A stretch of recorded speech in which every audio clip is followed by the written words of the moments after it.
Do you believe you can fly? What would it be like to fly with your own set of wings? Not to ride an airplane or another invention that mimics flight, but to actually soar and propel yourself on your own.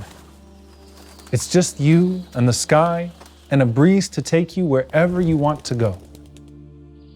In the barzakh, you finally can. As your soul leaves the physics of your heavy body and takes the shape of a bird, be prepared to explore your new world.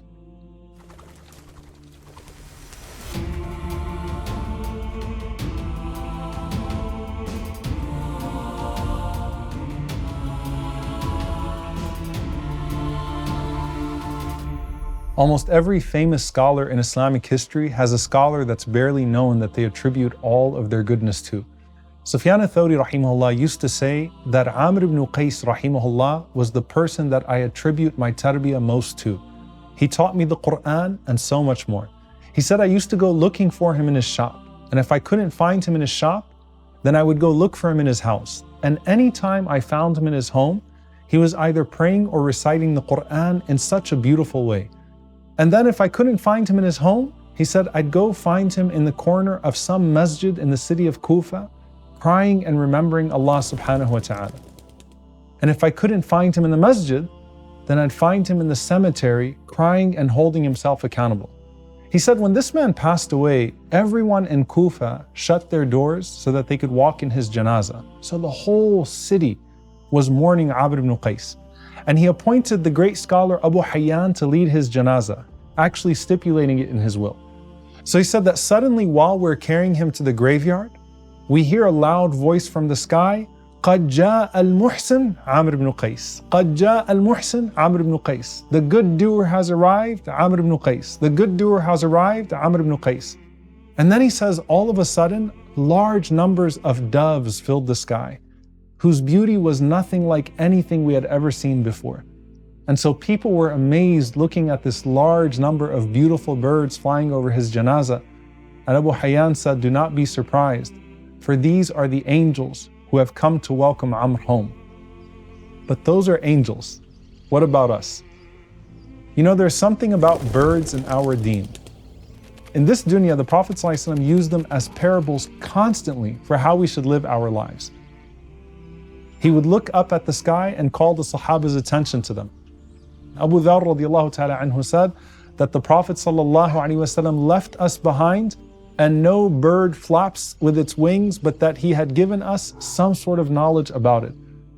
And Abu Hurairah radiallahu ta'ala anhu said that the Prophet sallallahu alaihi wasallam said, يَدْخُلُ الْجَنَّةَ أَقْوَامٌ أَفْئِدَتُهُمْ مِثْلُ أَفْئِدَةِ الطَّيْرِ That people whose hearts are like the hearts of birds will enter into Jannah.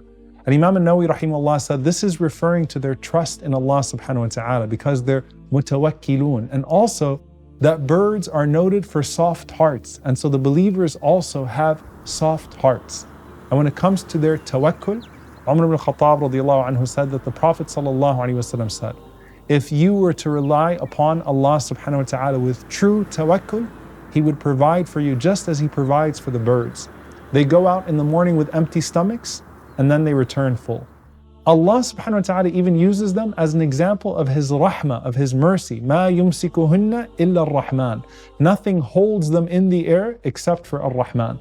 And just as birds migrate from various lands in different seasons for sustenance, the believer also migrates around the world for spiritual sustenance, especially the student of knowledge. Ibn al-Qayyim rahimahullah described the believer as a bird. He said that the body is the love of Allah subhanahu wa ta'ala and the wings are hope and fear.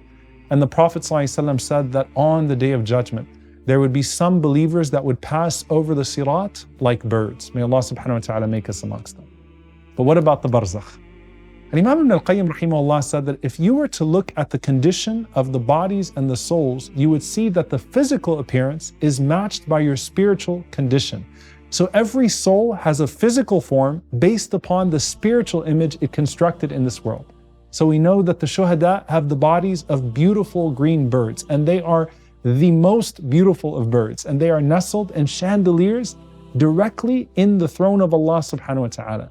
They have the best form, and they have the best location, and they have the best sustenance. Imam ibn Kathir rahimahullah says, as for the souls of the shuhada, they are in the bodies of green birds, and they are to the rest of the believers like the riders gone far ahead. So the martyr always has a greater degree of freedom and independence because of what they sacrificed for Allah subhanahu wa ta'ala. The children, as we mentioned, have beautiful bodies of little birds with similar access to the shuhada. But what about the rest of us? The Prophet ﷺ said that the soul of the Muslim is in a special bird called Nasm al-Tayr, perching in the trees of paradise until Allah subhanahu wa ta'ala returns him to his body on the Day of Judgment. And Imam Ibn al-Qayyim rahimahullah says that the difference between the souls of the shuhada and the souls of all the other believers is right there in the hadith. While the souls of the shuhada are in birds directly under the throne of Allah, and they can go to Jannah and roam it as they see fit, the souls of the believers are in some of the branches of the trees of Al-Jannah. And so their place is inferior to the place of the shuhada. And the scholars also mentioned that just as the birds of this dunya build their homes under buildings and under branches, the birds of the believers are nestled under the branches of Al-Jannah, whereas the birds of the shuhada are nestled directly under the throne of Allah subhanahu wa ta'ala. But as Imam Ibn Rajab rahimahullah says, just like everything else, amongst them are ranks. Not all birds are the same.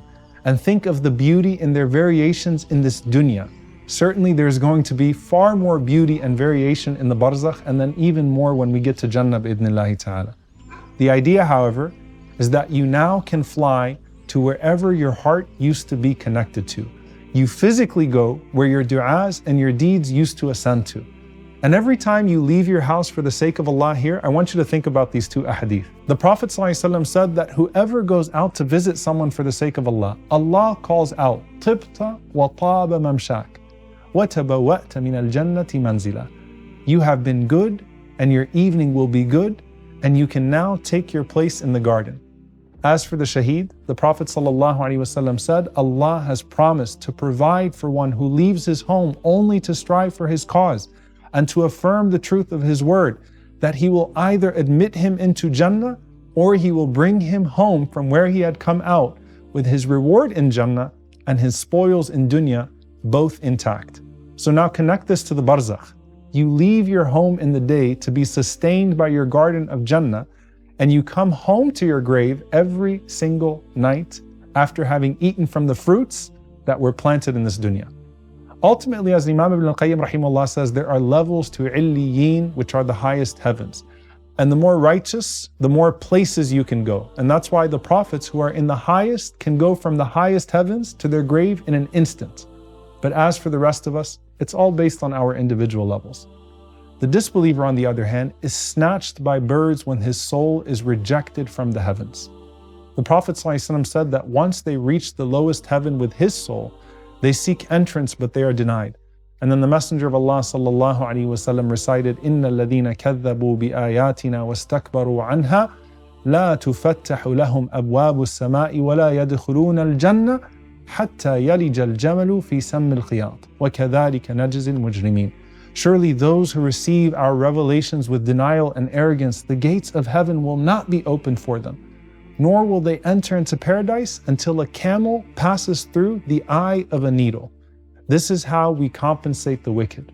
Allah will write His book in the lowest level of Sijjeen. So the gates of heaven will be shut in front of him, and then his soul will be thrown from the heavens until it lands back in his body violently. Then the Prophet ﷺ recited, وَمَنْ يُشْرِكْ بِاللَّهِ فَكَأَنَّمَا خَرَّ مِنَ السَّمَاءِ فَتَخْطَفُهُ الطَّيْرُ أَوْ تَهْوِي بِهِ الرِّيحُ فِي مَكَانٍ سَحِيقٍ. Whoever commits shirk is like one who has fallen from the heavens.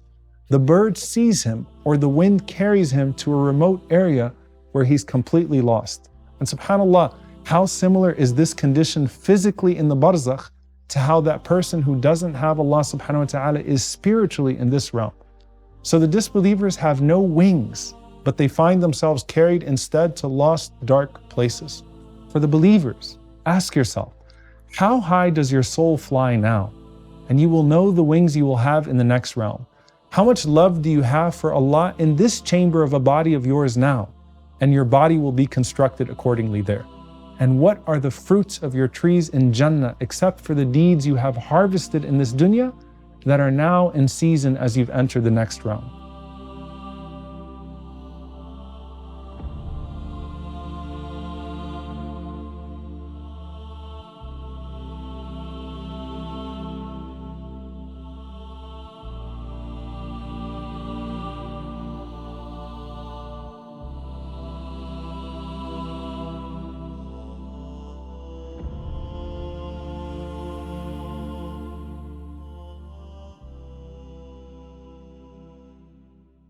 لعلي